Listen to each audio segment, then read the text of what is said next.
que é uma epidemia é o preconceito. O que é uma doença e carece de cura é justamente o preconceito da LGBTfobia. E pronto.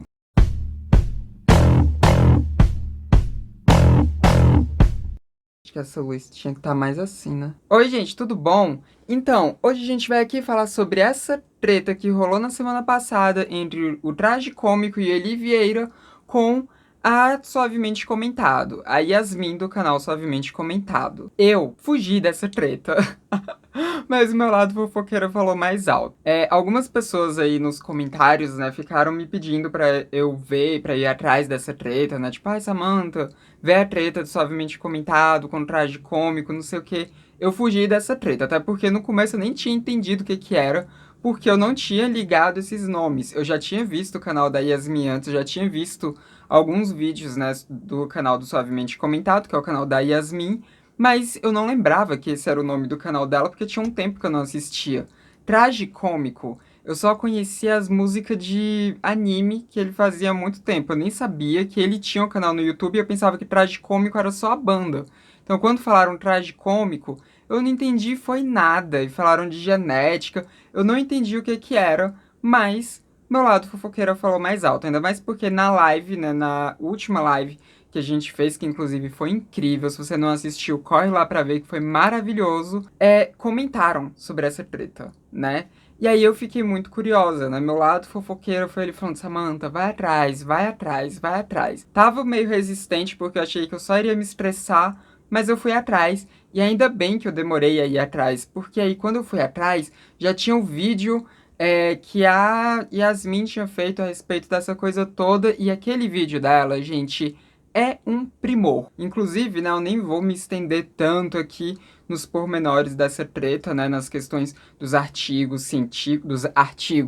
científicos que foram citados ali pelo tragicômico Eli Vieira, porque isso já foi feito lindamente pela Yasmin. Se você não assistiu o vídeo dela, vai no box de descrição aqui desse vídeo que vocês estão vendo agora, né, aqui no meu canal, porque lá vai ter o link do vídeo dela. São 53 ou 54 minutos, não lembro, de, assim, puro soco na cara desses dois. Foi maravilhoso. Quando eu digo puro soco na cara, obviamente eu tô falando de uma forma metafórica, tá, gente? Ela não agrediu ninguém, não. Mas, se assim como eu na semana passada, agora, nesse momento, você não tá entendendo dessa treta, você não tá entendendo do que eu tô falando, eu vou explicar aqui pra você. Tragicômico fez um vídeo onde ele dizia que a gente estava tendo uma epidemia de pessoas LGBTQIA+, no mundo, né? Essa era a thumb, esse era o título do vídeo dele, e tava ali dizendo com todas as letras que ser LGBT tá sendo uma epidemia, né? Falava que a gente tá vivendo uma epidemia LGBT. Isso, obviamente, pegou muito mal, porque, né, como é que você vai associar pessoas LGBT com doença em pleno ano de 2022? Eu fiz assim como se tivesse algum horário específico, né? Mas é porque já passou do tempo das pessoas perderem essa noção tosca de que ser LGBT é doença. A OMS não considera doença, o DSM não considera doença, e a comunidade científica como um todo não considera doença você ser uma pessoa LGBTQIA+. Então, que epidemia é essa, né? E aí, quando a Yasmin viu isso, ela pegou, jogou o link ali do vídeo dele no Twitter, com uma legenda dizendo algo mais ou menos como a gente precisa avisar a OMS que tem mais uma epidemia rolando aí, né? Alguma coisa do tipo, um comentário bem irônico, que ela estava sendo completamente irônica, né? E aí, depois, um tempinho depois disso, não sei quanto tempo exatamente, mas um tempo depois o vídeo do tragicômico caiu, né? Caiu, e ele foi e falou que a culpa foi da Yasmin. Ele disse que ela puxou ali uma horda de fãs militantes burros, né? Segundo ele, para irem lá denunciar o vídeo dele sem nem ter assistido. E aí depois surgiu um outro vídeo dele no YouTube, que se não me engano foi de alguma live que ele estava fazendo, mas enfim, surgiu esse vídeo falando disso, falando que o vídeo dele tinha caído por culpa da Yasmin, e ele disse que queria falar mais ou menos o que ele estava dizendo lá no vídeo que as pessoas não assistiram. Resumindo bastante esse vídeo dele, né, que tem aí acho que perto de 30 minutos, ele basicamente, né, disse que naquele vídeo que foi deletado, ele falava, sim, que precisava ter uma disponibilidade de uma cura, de uma cura gay, porque ele falou que estava sim tendo uma epidemia, mas que ele não quis dizer no sentido de doença, mas que muitas pessoas LGBTs na mídia e tudo acabam influenciando outras pessoas a quererem ser LGBTs sem ser LGBTs, e que sim precisava ter cura gay disponível para que essas pessoas que não são LGBTs de verdade pudessem se curar se elas estivessem achando que elas eram LGBTs de verdade. Ele citou artigo científico, né? Artigo científico, já que eu falo um pouco melhor sobre isso, mas ele disse que isso que ele estava falando era baseado em artigo científico, era baseado em ciência, e que ele colocou o print de uma tabela, que era uma tabela que tinha sido inclusive postada pelo Eli Vieira, e é aqui que entra o Eli Vieira nessa treta, porque ele é que foi o estopim para isso tudo, porque ele postou no Twitter dele um print de uma tabela aí, de um estudo que mostrava que a cada geração que a gente foi passando, a gente foi tendo um número maior de pessoas se identificando enquanto LGBTQIA+. E que da geração tradicional para a geração X, a gente teve um aumento grande.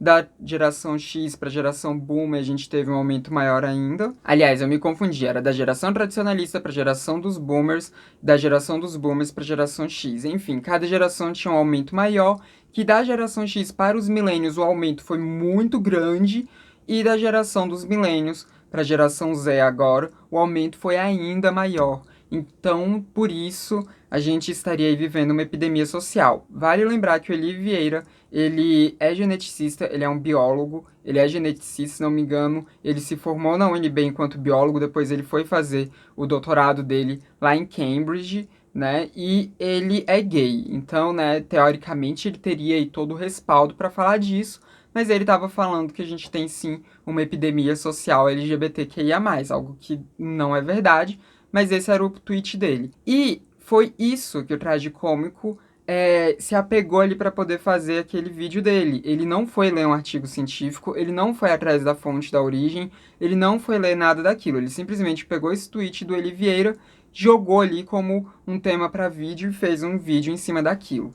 Então, quando o Tragicômico falava de um artigo científico, que o que ele estava falando era baseado em ciência, ele nem tinha um embasamento científico, porque ele nem leu nenhum artigo científico. Ainda mais porque esse print que o Eli Vieira tinha compartilhado ali não era um print de um artigo científico.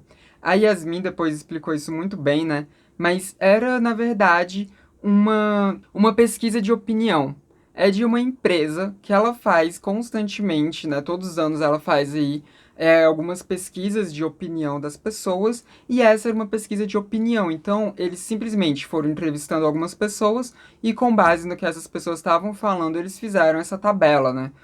De quanto que aumentou de proporção de pessoas LGBTQIA+, que pelo menos estavam se identificando enquanto pessoas LGBTQIA+, na população. Isso feito com uma amostra lá nos Estados Unidos, se não me engano foi nos Estados Unidos, mas enfim, era uma amostra ali para poder fazer essa pesquisa de opinião. Então, não teve uma metodologia científica, não teve uma revisão de pares, isso não foi publicado em alguma revista científica de grandes pesos, como uma Science da vida, ou uma Nature, ou mesmo uma Animal Behavior, não foi publicado em nada disso, foi simplesmente uma pesquisa de opinião que esse site costuma fazer. E esse site, eu não estou dizendo que ele não tem crédito, que ele não tem mérito de nada, porque ele costuma fazer um trabalho muito bom, inclusive. Até porque esse trabalho não era o único que estava ali. Junto com essa tabela, também tinham outras tabelas, também tinha outros dados, mostrando do quanto que nos últimos anos, né, nessas gerações, a gente foi tendo um número cada vez maior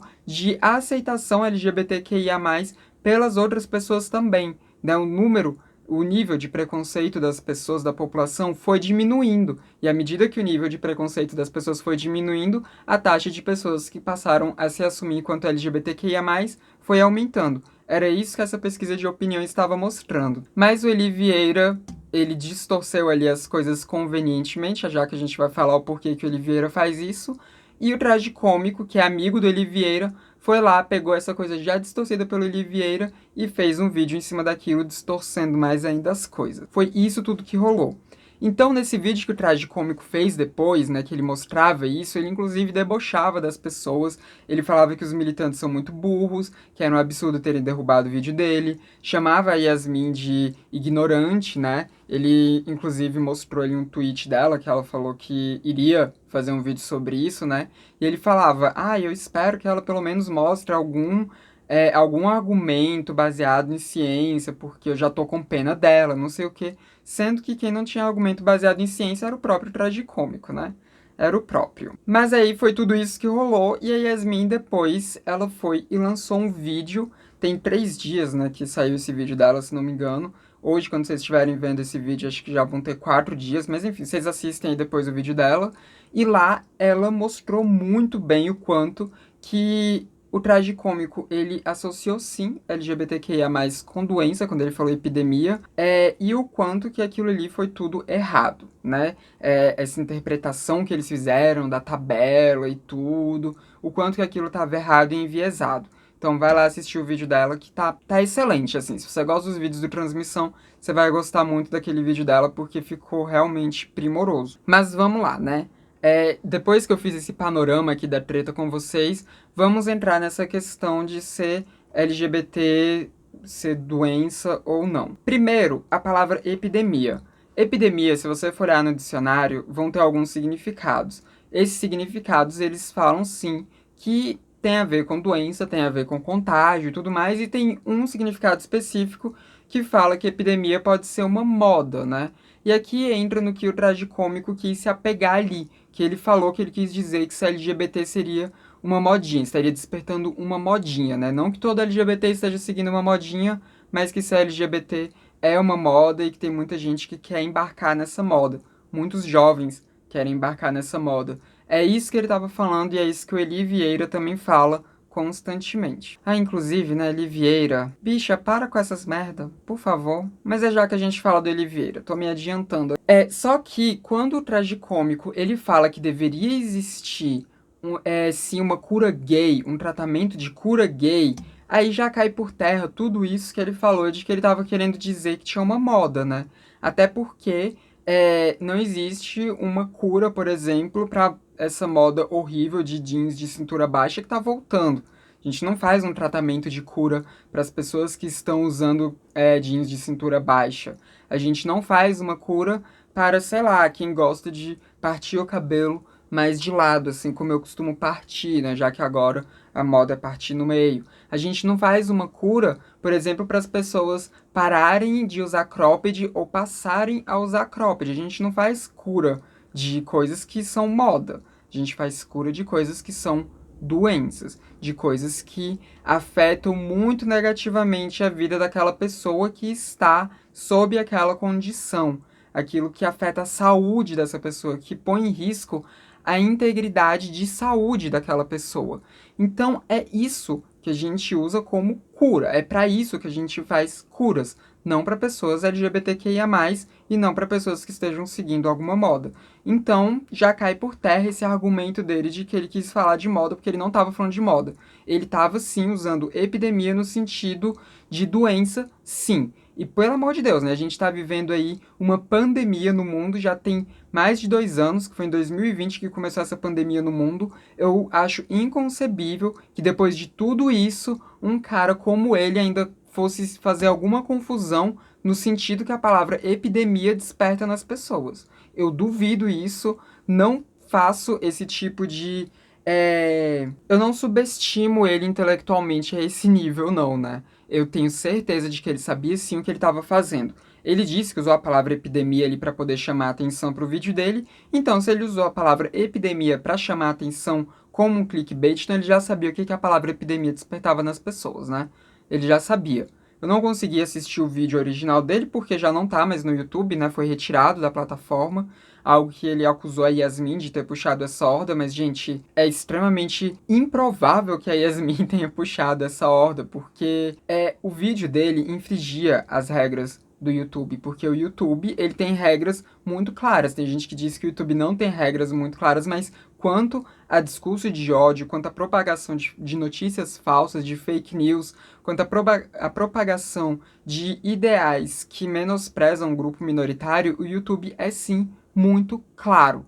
E esse vídeo dele, esse título que ele usou, essa thumb que ele usou, e pelo que ele disse depois, o conteúdo que estava ali dentro daquele vídeo, tudo isso infringia as regras do YouTube. Então, se o vídeo dele foi depois analisado por uma pessoa mesmo, não exatamente por um robô, mas por uma pessoa, é muito fácil que essa pessoa tenha identificado sim que aquilo infringia as regras do YouTube e retirou. Pode ser que as próprias hashtags que ele usou, ou o próprio título, o robô do YouTube já tenha percebido ali que aquilo infringia as regras do canal. E do canal não, da plataforma do YouTube. E caramba, o vídeo dele já levou um strike logo. Né? Não foi tipo que o vídeo dele foi notificado para ele poder pedir uma análise feita por um humano e nada do tipo. Não, o vídeo dele tomou um strike, foi excluído da plataforma e pronto. Mas enfim, eu não consegui assistir o vídeo que ele tinha feito primeiro, né? Esse que falava de se LGBT ser uma epidemia, mas eu assisti o vídeo que ele explicava essa situação depois e assisti o vídeo da Yasmin. E aí, a gente vai entrar aqui nessa questão de doença. Desde os anos 90, a OMS tirou as pessoas gays, lésbicas e bissexuais, né, tirou ali as orientações sexuais divergentes da heterossexualidade, foi retirada ali do rol de doenças. Então, ser uma pessoa gay, uma pessoa lésbica, uma pessoa bi, deixou de ser considerado doença pela Organização Mundial da Saúde nos anos 90.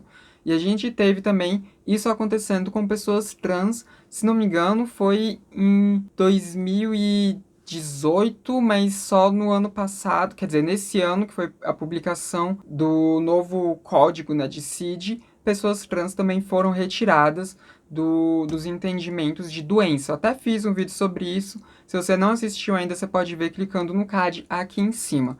É um vídeo muito bom, um vídeo excelente e eu recomendo que você assista. Então, a OMS não considera ser LGBT doença já tem um bom tempo, né? Até porque transgeneridade estava considerado ainda como doença por outros motivos que envolviam acesso à saúde pública, enfim. No vídeo que eu falei sobre questão da transgeneridade ter deixado de ser doença, eu explico tudo isso certinho. Mas já tem um bom tempo que a OMS não considera ser LGBT uma doença. Já existe um bom tempo, mais tempo ainda, que é um entendimento científico geral de que ser LGBT não é doença. E quando eu falo entendimento científico geral, eu estou querendo dizer a maioria dos cientistas, tá? Porque sim, vai ter um ou outro cientista que veja aí a questão como uma doença, assim como existe um ou outro cientista no mundo que acha que aquecimento global é um mito, assim como existe um ou outro cientista no mundo que, sei lá, acha que astrologia funciona, que, enfim, acredita em um monte de coisa nada a ver e que defende isso. Então a gente tem cientistas e cientistas, mas o todo da comunidade, né, o embasamento da comunidade, o que foi visto ali por inúmeros estudos científicos ao longo das décadas, corrobora que ser LGBT não é doença. É uma característica, mas não é uma doença. Então, quando o tragicômico vem falar que o que ele falou era baseado em ciência, ele tá mentindo, porque não é. Né? Até porque nem usar um artigo científico ele usou. E também, usar um artigo científico nem sempre quer dizer muita coisa, tá? Porque você acha artigo científico sobre absolutamente qualquer coisa. Quando você vai procurar alguma coisa que seja uma evidência científica, quando você vai procurar um artigo científico, você tem que ver quem são os cientistas que fizeram aquela publicação, o que exatamente está dizendo naquele artigo científico, e quando eu digo o que está dizendo, eu estou falando de ler o artigo todo. Você tem que ver qual foi a metodologia aplicada naquele artigo, você tem que ver qual foi a revista que aquele artigo foi publicado, se foi publicado em alguma revista de renome, alguma revista que tem peso científico, ou se foi publicado em uma revista qualquer, que, enfim, as pessoas publicam absolutamente qualquer coisa. Você tem que ver se aquele estudo teve revisão de pares, né?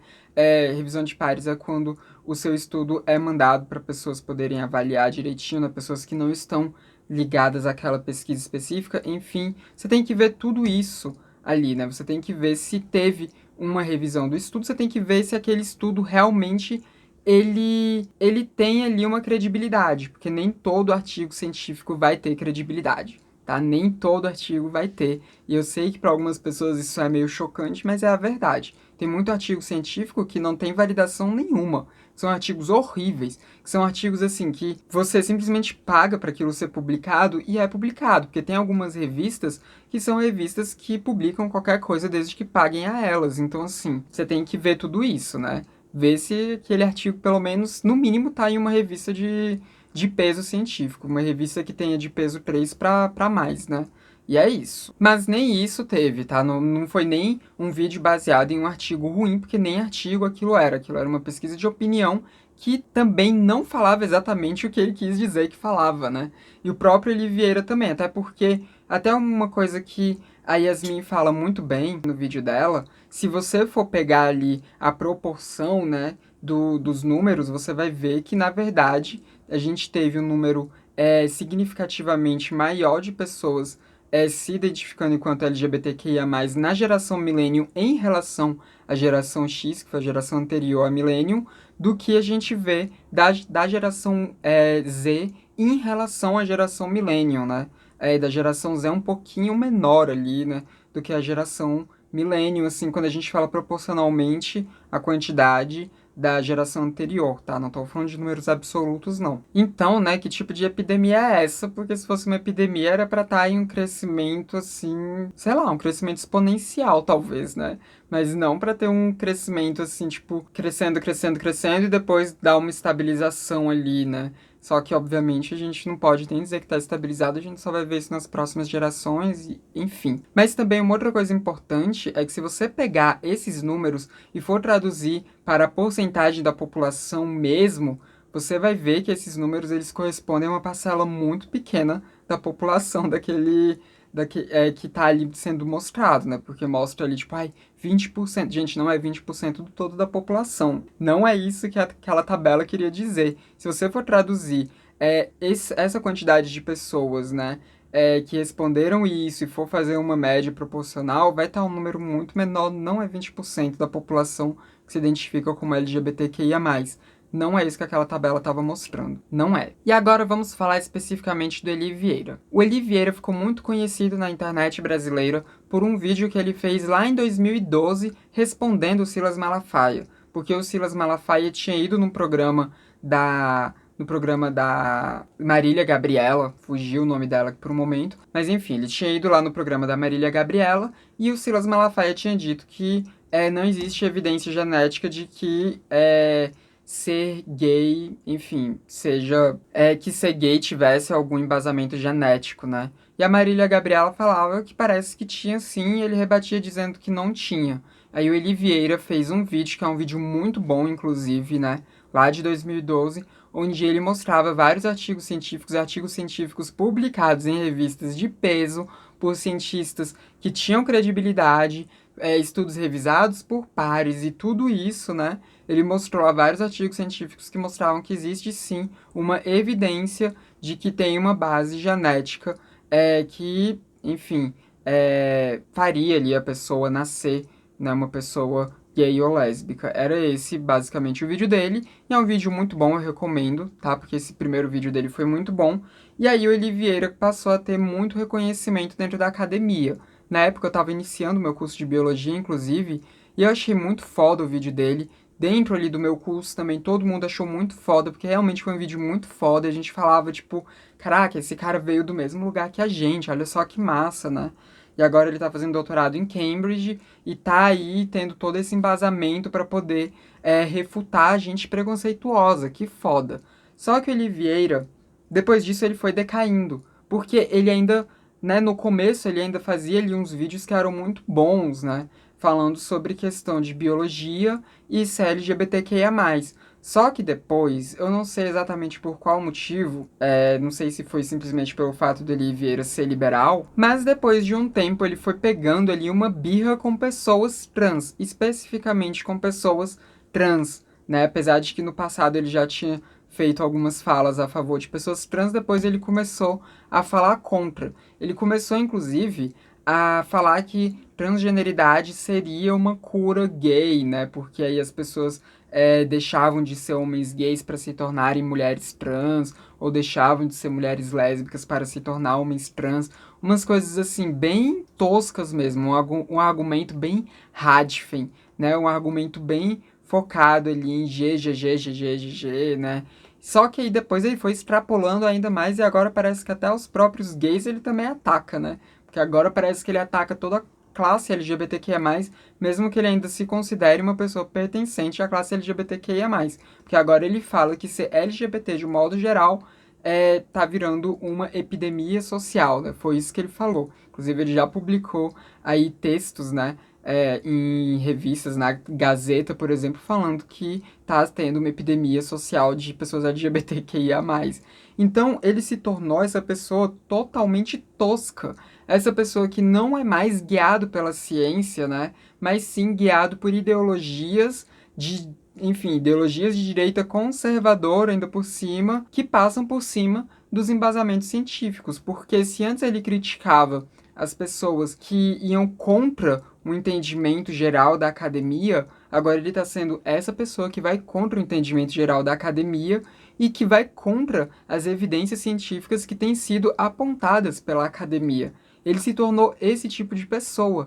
E é muito bizarro como que isso aconteceu. Eu nem consigo conceber como isso aconteceu. E para mim foi uma surpresa, não agora, né? Mas acho que foi uns 2 anos atrás que eu me deparei com o Eli Vieira, assim, sendo transfóbico. Fiquei assustado, porque eu já tinha muito tempo que eu não acompanhava ele. Então, eu não vi essa mudança gradual dele, né? Que deve ter tido. Quando eu vi, ele já tava assim, né? Ele já era ali um gay que estava se tornando ali um pet, né? Um gay pet de pessoas conservadoras, porque é isso que o Oliveira se tornou. Ele se tornou um pet de, sei lá, de gente como o tragicômico pro tragicômico falar que o que ele tá dizendo não é preconceituoso porque tem base no que um geneticista gay falou, né? Ele se tornou esse tipo de pessoa. Então, se ele combatia antes gente que tinha um pensamento parecido com o do Malafaia, agora ele faz o contrário. Agora ele corrobora pensamentos como o do Malafaia. Ele está muito mais ali associado à linha de pensamento do Malafaia do que, de fato, ao ideal de liberdade LGBTQIA+, mesmo ele se julgando uma pessoa libertária, né? Mas agora vamos aqui falar sobre essa questão desse entendimento que essas pessoas estão tendo de que a gente tem hoje em dia muito mais pessoas LGBTQIA+ do que a gente tinha antes e que por isso a gente estaria vivendo uma epidemia social. Bom, a maioria dos países que antes criminalizavam você ser LGBT, hoje em dia eles não criminalizam mais. Hoje em dia eles têm políticas de inclusão. Os próprios Estados Unidos mesmo, gente, até os anos 2000, os Estados Unidos ainda tinha ali no Código Penal deles uma proibição a você ser LGBTQIA+. Tá? Tipo, não era que isso já era levado, né, ali, que as pessoas eram presas, mas ainda tinha ali uma proibição de sodomia, né? Que colocava ali homens gays e lésbicas. Inclusive, eu já fiz um vídeo em que eu falava sobre essa questão das leis lá nos Estados Unidos, o quanto que elas foram avançando a partir de Stonewall, né? Que foi um vídeo que eu fiz no ano passado sobre a Revolução de Stonewall, a Revolta de Stonewall, que é um vídeo muito bom. Se você não assistiu ainda, eu sugiro que você assista clicando no card aqui em cima, porque vale muito a pena. E lá eu falo bastante sobre o quanto que pessoas LGBTQIA+, eram perseguidas nos Estados Unidos, que é esse país que é tido como o país da liberdade, que naquela época já tinha essa visão em cima dos Estados Unidos, mas que não era tão livre assim, e até hoje não é tão livre assim, visto as leis aí que a Califórnia aprovou há pouco tempo, que ainda vai ter vídeo aqui no canal sobre isso, né? Talvez nessa semana ou na próxima. Mas o ponto é que antes, ser LGBTQIA+, era proibido na maioria dos países, sabe? Tipo, hoje em dia não é mais. Quando você deixa de proibir, muitas pessoas que antes viviam no armário, muitas pessoas que antes viviam ali às sombras e passavam a vida inteira sem falar quem elas de verdade eram, passaram a se sentir mais acolhidas, mais encorajadas para poder viver as suas vidas da forma como elas sentem que as suas vidas precisam ser levadas, né? Mais pessoas tiveram coragem de se assumir enquanto gays, mais pessoas tiveram coragem de se assumir enquanto lésbicas, enquanto bissexuais, e mais pessoas tiveram coragem de iniciar transições de gênero e por aí vai. Tanto que hoje em dia é permitido que 2 homens se casem, que 2 mulheres se casem. Isso, antes dos anos 2000, era impensável na maioria dos países do mundo. Era impensável. Hoje em dia, não. Hoje em dia, a gente fica abismada quando vê algum país que proíbe. Quando a gente vê algum país que ainda tem leis de proibição, de restrição contra pessoas LGBTQIA+, como é o caso da Rússia, por exemplo, né?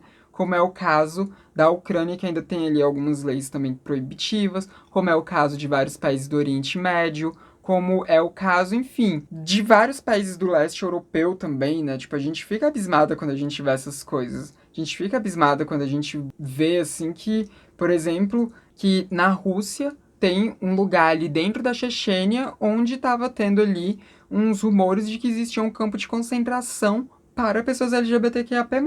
Isso deixa a gente abismado em pensar esse tipo de coisa acontecendo hoje em dia. Não é à toa que, se você for ver quais são os índices de pessoas que são assumidamente LGBTQIA+, em países como Brasil, Estados Unidos, enfim, países que são mais abertos, Canadá, Austrália, Nova Zelândia, enfim, França, enfim, nos países que têm políticas de inclusão de pessoas LGBTQIA+, e comparar, né, o número de pessoas LGBTQIA+, nesses países como Brasil, enfim, e tal, e for comparar com o número de pessoas LGBTQIA+, na Rússia, você vai ver que tem uma diferença muito grande. Isso não quer dizer que o Brasil é um país que tem mais gay, mais lésbica, mais bi, mais travesti do que tem na Rússia. Não quer dizer isso. Quer dizer apenas que as leis na Rússia são muito proibitivas, são muito restritivas e que por isso as pessoas têm mais medo de sair do armário do que aqui. É apenas isso que quer dizer. É isso que esses dados mostram. Não é à toa que ali na geração tradicionalista você tinha um número tão baixo de pessoas LGBTQIA+, assumidas, e que hoje em dia você tem um número muito maior. Ali, na época dos tradicionalistas, na época dos baby boomers, na época da geração X, enfim, ainda existiam muitas leis proibitivas. Ainda existia muita repressão contra pessoas LGBTQIA+. Então é simplesmente isso, as pessoas, à medida do momento em que elas foram tendo mais liberdade para serem quem elas são, que a gente parou de ser tidas como pessoas criminosas, a gente foi tendo mais coragem de falar pro mundo quem a gente é.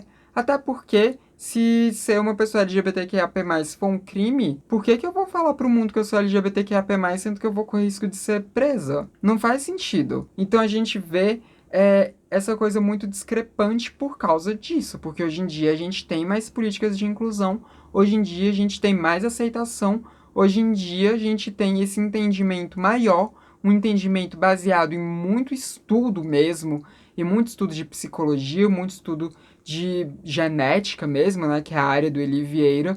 A gente tem aí muitos estudos e também uma evolução social, né, de entendimentos sociais que fizeram com que a gente percebesse que, a gente enquanto sociedade, percebesse que não tem por que criminalizar algo que é natural. Simplesmente isso. A partir do momento que a gente passou a ter esse tipo de entendimento enquanto sociedade, a gente foi permitindo que as pessoas possam ser quem elas de fato são, a gente vê essas pessoas passando a ser quem elas de fato são. O Oliveira não é liberal? Ele não é libertário? Então por que ele não consegue ver isso? Se esse é um preceito que, inclusive, muito do liberalismo defende, né? Que fala que se você tem menos leis restringindo a natureza das pessoas, elas vão poder ser elas mesmas, elas vão se sentir mais livres e tudo. Não é isso que o liberalismo prega? Então por que ele tá indo contra isso? Sendo que ele é liberal. Não faz sentido. Não faz sentido, porque ele não está embasado nem pela ciência nessas coisas que ele diz, né? E ele também não está embasado nem pelos ideais liberais. Não os primeiros ideais liberais, pelo menos, né? Ele está embasado, sei lá, num conservadorismo idiota, num conservadorismo burro. É nisso que ele está se embasando. Algo que não combina com um geneticista, né, que se formou em biologia e foi fazer um doutorado em Cambridge, que é gay, que fez um vídeo respondendo o Silas Malafaia e falando um monte de coisa sobre o Silas Malafaia ignorar a ciência e tudo mais, né? Tipo, não combina. Não combina com aquele cara lá de 2012. Não combina com o cara que tem esse currículo que o Eli Vieira tinha construído até então. Mas ele se tornou essa pessoa, vai entender o porquê. Até o momento que eu tô gravando isso daqui, eu não vi uma resposta contundente do Tragicômico e do Eli Vieira quanto ao vídeo que a Yasmin fez, né? Eu vi só o Eli Vieira dando umas debochadas ali nela, né? Umas coisas assim, mas não vi um contraponto de fato, né? Não vi eles fazendo um contraponto de fato, até porque acho que nem teria muito como, né? Porque ela esfregou muito a cara deles, gente. Vai lá ver o vídeo se vocês não viram, porque realmente ela mandou muito, muito bem. Mas enfim, esse foi o vídeo de hoje, esse vídeo desse assunto que eu achei que eu não iria atrás, mas o meu lado fofoqueira falou mais alto e eu quis ver qual era a treta que tava rolando. E ainda bem que eu fui atrás porque, né, foi bom aqui pra eu ter visto isso, foi engraçado ver essa galera aí com os argumentos tão falhos, com essa soberba deles e depois quebrando a cara, né, porque nem artigo científico foi usado para nenhum desses embasamentos deles. Então foi bem interessante tudo isso. E é isso, né? Obrigada aí por terem sugerido que eu fosse atrás disso. E foi mal por eu ter sido resistente, né? Aí atrás disso, mas meu lado fofoqueiro falou mais alto. Mas aí, comenta aí o que você quiser comentar a respeito disso. Conversem aí nos comentários. Gente, ó, pros meus inscritos, se tiver gente me xingando aí, se tiver vindo gente aí conservadora, que é público desse povo, não responde não, tá? Deixa o povo xingando aí, ignora. Ignora, não vamos dar palco pra hater. Não vamos fazer isso. Mas conversem entre vocês, que isso é sempre muito interessante. Não se esqueçam também de se tornar membros aqui do canal, caso vocês tenham essa possibilidade. E também, não se esqueçam de deixar aquele like, porque isso ajuda muito a disseminar o conteúdo do Transmissão pelo YouTube. Ah, e também não se esqueçam de se inscrever no canal, caso vocês não sejam inscritos ainda. Esse foi mais um vídeo do Transmissão, canal sem tema. A gente se vê na próxima. Até mais.